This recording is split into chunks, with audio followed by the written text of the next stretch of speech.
क्या दोस्तों आपको फॉर्म्स पोर्टल पर FCGPR फाइलिंग का प्रोसेस मुश्किल लगता है? आइए इस वीडियो में हम इसे स्टेप बाय स्टेप सिंपल बनाते हैं। नमस्कार दोस्तों, स्वागत है आपका लॉ इज विद शशांक पर। आज के इस वीडियो के पहले पार्ट में हम एक बहुत ही इंपॉर्टेंट कंप्लायंस टॉपिक FCGPR यानी foreign currency gross provisional return filing के बारे में डिटेल में समझने वाले हैं।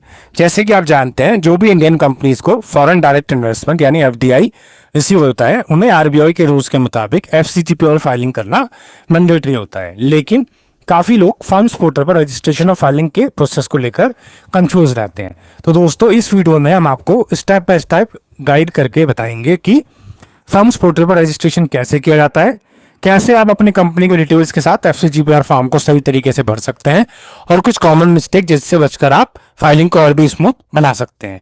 ये वीडियो उन सभी professionals, company secretaries, chartered accountant, startups और बिजनेस ओनर्स के लिए परफेक्ट है जो RBI कंप्लायंस प्रोसेस को समझना चाहते हैं और पेनल्टी के रिस्क से बचना चाहते हैं। तो दोस्तों, इसमें मैं एक बात और बताना चाहूंगा, जो इस वीडियो में स्क्रीनशॉट यूज किए गए हैं वो RBI फॉर्म्स पोर्टल से यूज किए गए हैं, जिसका डिस्क्रिप्शन में लिंक में दे दूंगा। तो दोस्तों चलिए बिना देरी के हम शुरू करते हैं FCGPR फाइलिंग के स्टेप बाय स्टेप जर्नी के साथ।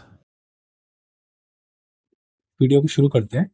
अब देखिए, सबसे पहले है रजिस्ट्रेशन फॉर बिजनेस यूजर। तो हम as a business user registered होंगे RBI के फॉर्म्स पोर्टल पे। ठीक है, आप देखिए स्टेप 2 देखिए आप कि वहां पे हमारे को क्या क्या डिटेल्स फिल करनी है। एक तो हमें जो ऑथराइज रिप्रेजेंटेटिव होगा उनका first name, middle name, last name mention करना है। ठीक है, यूजर नेम मेंशन करना पड़ेगा, email ID confirm email ID, phone number, company का एड्रेस। ठीक है, फिर इनवी फॉर्म है या LLP फॉर्म है तो नो सिलेक्ट होगा। फिर जो आपका ईडी बैंक होगा उसका IFSC कोड क्या रहेगा वो आपको मेंशन करना है, उनका बैंक का नेम, उसके बाद CIN of the investee company, PAN number और एंटिटी नेम। ये तीनों चीजें आप CIN number of the investee company जब आप सर्च करेंगे तो ऑटोमेटिकली आपका वहाँ पे सिन नंबर आ जाएगा। जब आप वहाँ पे कंपनी का नेम फिल करेंगे तो उसका सिन नंबर ऑटो पॉपुलेट हो जाएगा। जब आप उसको सिलेक्ट कर लेंगे तो पैन नंबर और एंटिटी का नेम ऑटोमेटिकली आपको प्रीफिल हो जाएगा। आपको दोबारा अपनी तरफ से फिल करने की जरूरत नहीं है। ठीक है, आपको एक अथॉरिटी लेटर लगाना पड़ेगा इसके अंदर, जो फॉर्म्स पोर्टल पे अवेलेबल है ऑलरेडी। उस अथॉरिटी लेटर को आप फिल करेंगे, ऑथराइज रिप्रेजेंटेटिव उसको साइन करेगा और वो ये इस पोर्टल के अंदर उसको आपको अपलोड करना है। जब आप अपलोड कर देंगे, सबमिट बटन पे क्लिक कर देंगे तो आपका जो है, जैसे आप सबमिट करेंगे आपको डिटेल आ जाएगा, रिकॉर्ड सेव्ड सक्सेसफुली। तो जैसे आपको वो स्टेटस आ जाएगा, ठीक है, अगर आपकी इंफॉर्मेशन विद इन ऑर्डर हुई और आपका जो डॉक्यूमेंट आपने अपलोड किया है वो करेक्ट फॉर्मेट में हुआ तो RBI के यूजर आईडी एंड पासवर्ड आपकी ईमेल आईडी पे आ जाएगा फर्स्ट टाइम लॉगिन करने के लिए एज ए बिजनेस यूजर। जैसे आपको यूजर आईडी एंड पासवर्ड आपके रिसीव हो जाएंगे फॉर्म्स पोर्टल के एज ए बिजनेस यूजर के, तो आप जो है दोबारा से जाएंगे, जो फॉर्म्स पोर्टल है उसकी वेबसाइट पे लॉगिन करने के बाद वेबसाइट का देखिए आपका नेम वहाँ मेंशन है। ठीक है, उसको उस पर आप क्लिक करेंगे। ठीक है, उसके बाद जब आप फर्स्ट टाइम आप डालेंगे लॉगिन करने के बाद, तो आप बिजनेस यूजर जो है उसको पासवर्ड चेंज करने का ऑप्शन आएगा। ठीक है, उसको वो पासवर्ड चेंज करना पड़ेगा, यूजर नेम डालना पड़ेगा, न्यू पासवर्ड डालना पड़ेगा, लॉगिन बॉक्स में कैप्चा डाल के फिर जब वो सबमिट करेंगे तो उनका जो है पासवर्ड चेंज हो जाएगा। उसके बाद वो अपना जो भी फॉर्म को फाइल करना चाहते हैं उसको वो फाइल कर सकते हैं पोर्टल में जाके। तो बेसिकली ये सिक्योरिटी पर्पस के लिए होता है कि फर्स्ट टाइम जो आपका पासवर्ड आया है उसको आप चेंज करके, जो बिजनेस यूजर है या जो कंपनी है वो अपना एक खुद का एक पासवर्ड जो है वो क्रिएट कर ले आपका first time login ID password receive होने के बाद, सो दैट कोई उनको आगे चल के कोई इशू ना हो सिक्योरिटी पर्पस के लिए। ये आप फॉर्म्स पोर्टल पे लॉगिन कर लेंगे अपना पासवर्ड चेंज करने के बाद। ठीक है, आपको देखने का आपको एक डैशबोर्ड नजर आ जाएगा जहाँ पे आपने जितने भी फॉर्म्स अभी तक फाइल किए हैं वो आपको शो होंगे। एक अप्रूव फॉर्म्स का, एक रिजेक्ट फॉर्म का, एक ऑटो एक्नॉलेजमेंट। ठीक है, तो देखिए आपका लेफ्ट हैंड साइड पे आपको एक ऑटोमेटिकली 3 बार टाइप का नजर आएगा, उस पर आप क्लिक करेंगे तो आपको एक ऑप्शन नजर आएगा फाइल रिटर्न का। ठीक है, तो जैसे ही आप फाइल रिटर्न पे क्लिक करेंगे आपको उस पर एक ऑप्शन नजर आ जाएगा SMF means single master form. फिर से आप जब उस पर क्लिक करेंगे तो आपको 4 बॉक्सेस अंदर डाल देंगे। फिर आएगा रिटर्न टाइप, एक फ्रॉम डेट, टू डेट और एक रिटर्न रेफरेंस नंबर। ठीक है, तो जैसे ही आप रिटर्न टाइप पे क्लिक करेंगे तो आप, क्योंकि आपको फॉर्म FCGPR फाइल करना है, तो आप फॉर्म FCGPR फाइल करेंगे। ठीक है, आप फर्स्ट टाइम फॉर्म फाइल कर रहे हैं तो आप अपने राइट हैंड साइड में टॉप पे देखेंगे तो आपका ऑप्शन आएगा ऐड न्यू रिटर्न का। ठीक है, जैसे आप ऐड न्यू रिटर्न पे क्लिक करेंगे आपकी एक न्यू रिटर्न ओपन हो जाएगी। ठीक है, आपका वहां पे आप देखिए, आपको जैसे आप उस पर क्लिक करेंगे आपको एंटिटी डिटेल्स का ऑप्शन वहां पे आ जाएगा। ठीक है ना, एंटिटी डिटेल्स का ऑप्शन आपको आ रहा होगा, PAN number, company name, application date, वो आपको वहां पे ऑटोमेटिकली शो हो जाएगा। ठीक है, उसके बाद अगर आप सेकंड इसमें देखेंगे वहां पे आपको details of receive, FDI entry rule, applicable sectoral cap, वो डिटेल आपको फिल करनी पड़ेगी, जहाँ पे आपको एंट्री रूट देना पड़ेगा, ऑटोमेटिक है या गवर्नमेंट रूट से है। ठीक है, अगर आप गवर्नमेंट रूट से सिलेक्ट करेंगे तो आपको गवर्नमेंट अप्रूवल की कॉपी वो अटैच करनी पड़ेगी। फिर वही सेक्टोरल कैप और अगर स्टैचू की सीलिंग आपको एज पर इंडिया में जो RBI गाइडलाइन के अकॉर्डिंगली जो प्रिस्क्राइब्ड है वो आपको वहाँ पे मेंशन करनी है। ठीक है, उसके बाद आपका ये इन्वेस्टमेंट जो है वो किसी पर्टिकुलर प्रोजेक्ट के लिए है या नहीं है वो आपको मेंशन करनी है। उसके बाद आपको ये बताना है कि आपकी जो ये इन्वेस्टमेंट है ये ब्राउन फील्ड है या फिर ग्रीन फील्ड है। ये ग्रीन फील्ड या ब्राउन फील्ड वो आपको सेलेक्ट करना है। तो बेसिकली हम एक जनरल सेंस में बात करें तो जो आपका ब्राउन फील्ड प्रोजेक्ट होता है वो बेसिकली होता है जो हम इन्वॉल्व करते हैं एक्वायरिंग और लीजिंग एन एग्जिस्टिंग फैसिलिटी और बिजनेस विच में बी रीपर्पस्ड और एक्सपेंडेड, मतलब वो एक बेसिकली एग्जिस्टिंग प्रोजेक्ट होता है। ठीक है, वही अगर हम बात करें ग्रीन फील्ड प्रोजेक्ट की तो वो बेसिकली आपका जो प्रोजेक्ट होता है, ये प्रोजेक्ट कहीं बेसिकली वो एक न्यूली इन्वेस्टमेंट होती है जो कंपनी इन्वेस्ट करती है एक पर्टिकुलर कंट्री में। ठीक है, माना अगर कोई एक आपका न्यूली अगर कोई होल्डिंग और सब्सिडरी कंपनी फॉर्म हुई है इंडिया में तो उसको आप बोल सकते हैं कि वो आपकी जो है क्या है, ब्राउन फील्ड है और ग्रीन फील्ड है। आप बताइए क्या बोलेंगे उसको आप? उसको हम बोलेंगे ग्रीन फील्ड इन्वेस्टमेंट। ठीक है, तो यहाँ पे हमारे को उसके अकॉर्डिंगली सेलेक्ट करना है। ठीक है, उसके बाद आप देखेंगे आपको कुछ टैब नजर आएंगे, issue detail, foreign investor detail, amount of issue, particular of issue, share holding pattern. तो इशू डिटेल्स के अंदर हम डेट ऑफ इशू डालेंगे जिस दिन हमने शेयर को अलॉटमेंट किया है। ठीक है, शेयर अलॉटमेंट हमने करी है कंपनी को। उसके बाद नेचर ऑफ इशू हम सेलेक्ट करेंगे इसके अंदर, क्योंकि हमारा ये हम एज एन इनकॉर्पोरेशन में कर रहे हैं तो subscriber to the memorandum of association, या अगर हम उसके बाद प्रेफरेंशियल अलॉटमेंट कर रहे हैं, राइट इशू कर रहे हैं, बोनस कर रहे हैं, मर्जर कर रहे हैं, तो अकॉर्डिंग टू दी हम सिचुएशन जो भी रहेगी उसके अकॉर्डिंगली हम नेचर ऑफ इशू सेलेक्ट करेंगे। अगर हम first time FCGPR form file कर रहे हैं तो इनिशियल FCGPR रेफरेंस हम ब्लैंक छोड़ेंगे। वही अगर हम इसको सेकंड टाइम कर रहे हैं तो ऑटोमेटिकली पक्का प्रीफिल हो जाएगा। ठीक है, फिर whether the current reporting has been taken into account in the pre transaction share holding pattern. तो जब आपने एज ए एंटिटी यूजर आपने जब बनाया होगा तो वहाँ पे आपने एक शेयर होल्डिंग पैटर्न को फिल किया होगा। ठीक है, अगर आप यहाँ पे यस सेलेक्ट करते हैं तो आपका प्री ट्रांजेक्शन और पोस्ट ट्रांजेक्शन में कोई डिफरेंस नहीं होगा। बेसिकली आपका अगर कैपिटल 1 लाख आई है तो पोस्ट ट्रांजेक्शन 1 लाख ही रहेगी।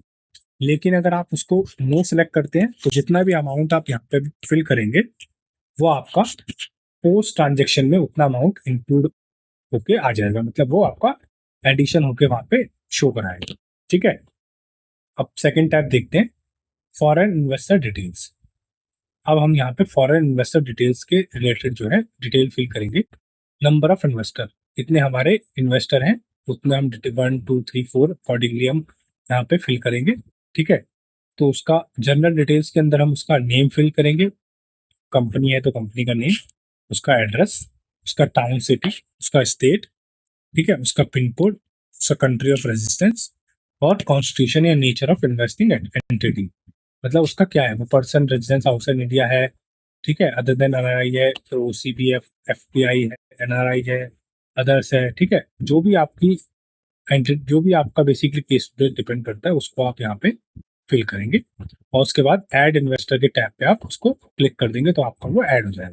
ठीक है, सेकंड आप उसके नीचे देख रहे होंगे आपको एक ऑप्शन आ रहा होगा सेम, मतलब उसी के नीचे particular of issue allotment to each investor. ठीक है, एक पर्टिकुलर क्या क्या अलॉटमेंट कर रहे हैं एक इन्वेस्टर को, वो आ जाएगा। इसके अंदर टाइप ऑफ इक्विटी इंस्ट्रूमेंट हम सेलेक्ट करेंगे कि हमारा इक्विटी शेयर है, कंपल्सरी कन्वर्टेबल डिबेंचर है, ठीक है, प्रेफरेंस शेयर है, फॉरेन फॉरेंस है, पार्टली पेड अप शेयर है।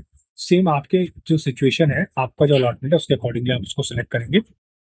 उसके बाद नंबर ऑफ इंस्ट्रूमेंट, जितने भी आपके इक्विटी शेयर इशू हुए हैं उसका नंबर डालेंगे। कन्वर्जन रेशियो, अगर आपका न्यूली है तो 1:1 ऑटोमेटिकली आ जाएगी। अदरवाइज अगर आपका डिबेंचर इशू हो रहे हैं सीसीपीएस में या सीसीडी में, तो उसके अकॉर्डिंगली जो भी आपकी रेशियो रहेगी आप वो डालेंगे। ठीक है, नंबर ऑफ इक्विटी शेयर यहाँ पे डाइल्यूटेड ऑटोमेटिकली आ जाएंगे। फेस वैल्यू आप यहाँ पे प्रिफिल करेंगे। प्रीमियम नोट पे अगर इशू कर रहे हैं तो फिर इशू पर instrument face value plus premium को ऐड करके, और आपका जो अमाउंट है वो अमाउंट ऑफ कंसिडरेशन ऑटोमेटिकली प्रिफिल हो जाएगा। ठीक है, तो उसको हम यहाँ पे डालेंगे और ऐड इशू पर्टिकुलर्स को आप जो है यहाँ पे ऐड कर देंगे बेसिकली, सो दैट इसका फिर क्या होगा, आपका ये जो आपने फॉरेन इन्वेस्टर की डिटेल और कितना आपने पर्टिकुलर ऑफ इशू दिया है वो यहाँ पे ऑटोमेटिकली सेव हो जाएगा, जो जो आपने अलॉटमेंट की है और इशू किया है।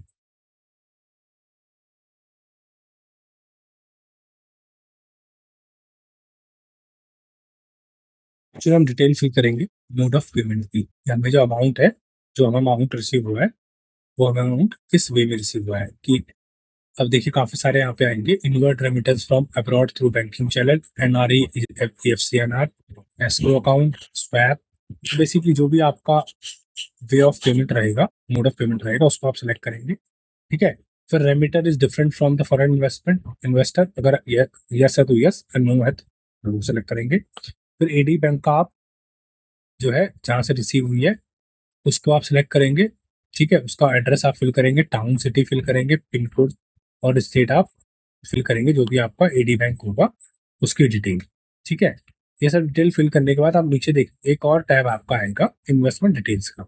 सो बेसिकली आपने जो भी आपने डिटेल्स फिल करी होगी particular of issue allotment to each investor के अंदर, वो आपका जो अमाउंट है वो इन्वेस्टमेंट डिटेल्स के अंदर प्रीफिल होकर शो होगा। वो आपको बिल्कुल भी उससे फिल करने की जरूरत नहीं, वो आपका प्रीफिल हो जाएगा।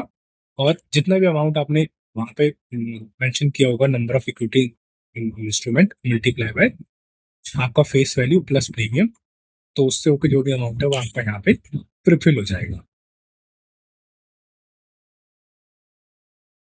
जो आपका नेक्स्ट टैब आएगा वो आएगा अमाउंट ऑफ इशू।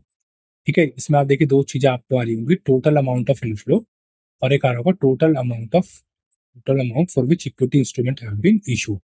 ठीक है, ये दो आपको अमाउंट होंगे और ये अमाउंट आपका ऑटोमेटिकली प्रीफिल होके आ जाएंगे प्रीवियस टैब्स। ठीक है, तो आपका ये दोनों चीजें ऑटोमेटिकली प्रीफिल हो जाएंगी। उसके बाद आप नेक्स्ट टैब अगर देखेंगे तो आपका आ जाएगा पर्टिकुलर्स ऑफ इशू। ठीक है, पर्टिकुलर्स ऑफ इशू के अंदर कंसोलिडेटेड पर्टिकुलर, ये आपका डिटेल ऑटोमेटिकली जो आपने पहले प्रीफिल करी थी फॉरेन इन्वेस्टर डिटेल्स के अंदर, ठीक है, वहां से ये प्रीफिल होके आ जाएगी।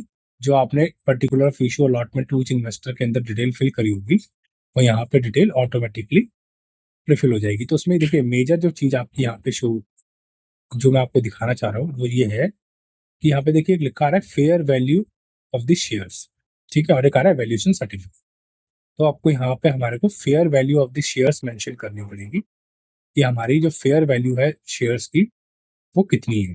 ठीक है, अगर हम फर्स्ट टाइम इशू कर रहे हैं तो कुछ हमें फिल करने की जरूरत नहीं है। और एक हम जो हमने डिस्कस किया था पहले डिक्लेरेशन के बारे में कि हम एक डिक्लेरेशन देंगे, वो हमें एक डिक्लेरेशन के अंदर लगानी पड़ेगी, उसके बारे में हम आगे डिस्कस करेंगे कैसा उसका फॉर्मेट रहेगा। ठीक है, क्या उसके कंटेंट रहेंगे।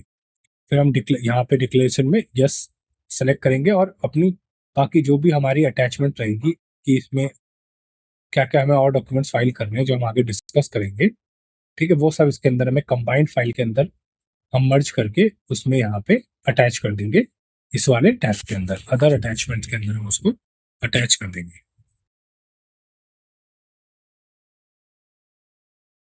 लास्ट टैब है वो है शेयर होल्डिंग पैटर्न का। ठीक है, देखिए प्री ट्रांजेक्शन और पोस्ट ट्रांजेक्शन। तो जैसा कि मैंने आपको पहले बताया था कि पहले जो इशू डिटेल्स के अंदर जब जो एक ऑप्शन आया था कि whether the current reporting has been taken in account to the pre transaction share holding, ठीक है, अगर आप यस सेलेक्ट करेंगे तो यस सेलेक्ट करते तो प्री ट्रांजेक्शन और पोस्ट ट्रांजेक्शन में सेम ही अमाउंट आता।